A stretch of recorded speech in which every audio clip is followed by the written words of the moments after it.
আসসালামু আলাইকুম, ঈদ মোবারক সবাইকে। কেমন আছেন সবাই? অনেক দিন পর আবার চলে আসলাম। আজ ঈদের দিন, ঘড়ির সময় ঠিক 9টা 40। ওই মুহূর্তে সবাই হচ্ছে গরু কাটা নিয়ে ব্যস্ত, আর ঠিক ওই মুহূর্তে আমরা পদ্মা সেতুতে।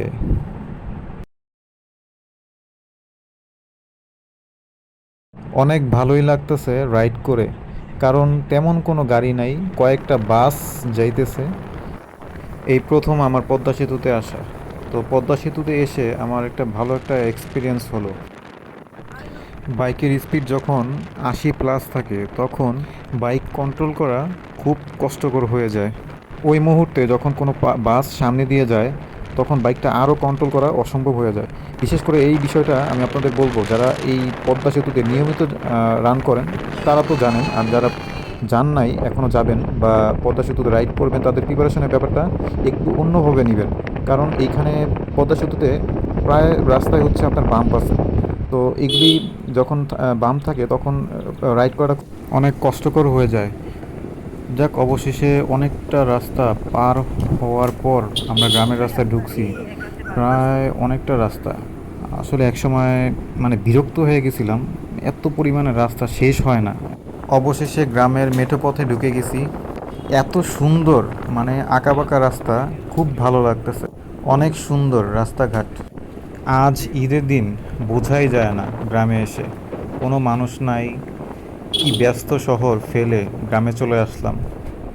সবাই কত ব্যস্ত এই মুহূর্তে, আর গ্রামে এসে তার একদমই ব্যতিক্রম।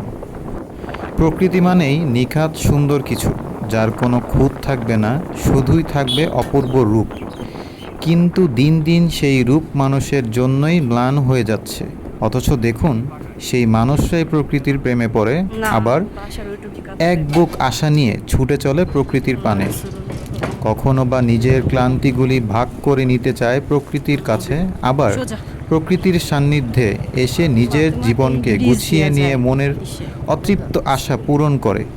মানুষ বড়ই অদ্ভুত, প্রকৃতির ক্ষতি করে, আবার প্রকৃতির রূপের মোহে পাগল হতে চায়। এই যে কাদায় লেপটি খাইছে, কাদায় লেপটি খাই নাইতাছে।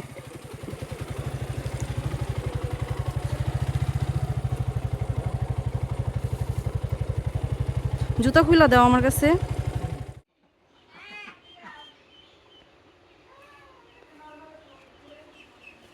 কি জামাই, শ্বশুর বাড়ি আসছেন মধুর হাড়ি খেতে? চশমা কইছিল কোন উপরে?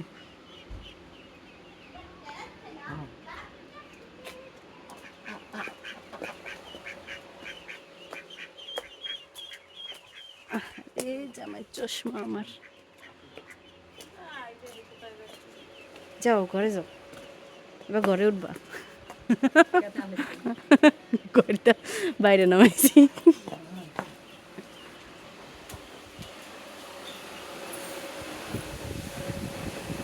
জামাই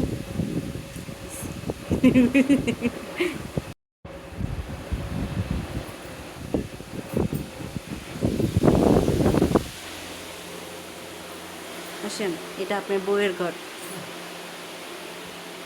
বুঝছেন?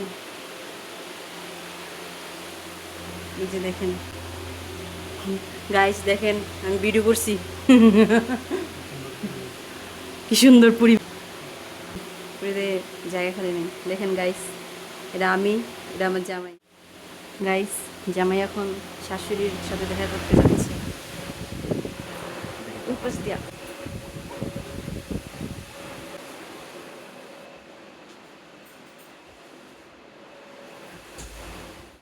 শাশুড়ির হাতের রান্না। দুপুরে অনেক আইটেম ছিল খাবারের।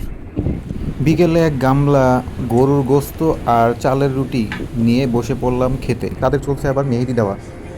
তাদের মেহেদি দেওয়ার আয়োজন দেখে মনে হচ্ছে আজ চাঁদ রাত কাল ঈদ।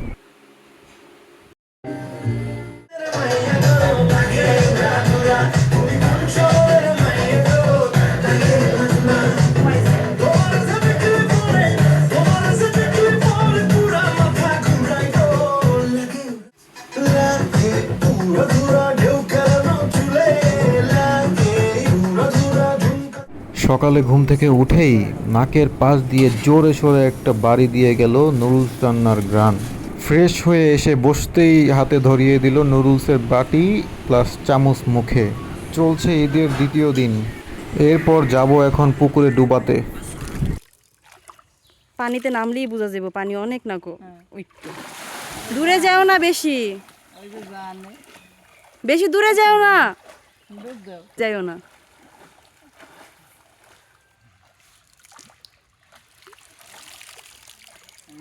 সাঁতার জানে, তোরা একটা সাঁতার জানো না। আবার সে যাচ্ছে সাঁতার কাটুতে। দেখো আমি ভিডিও করছি, ভিডিও তো করছি, ভিডিও দেখো আমি ভিডিও করছি। ভিডিও ভিডিও কর এই,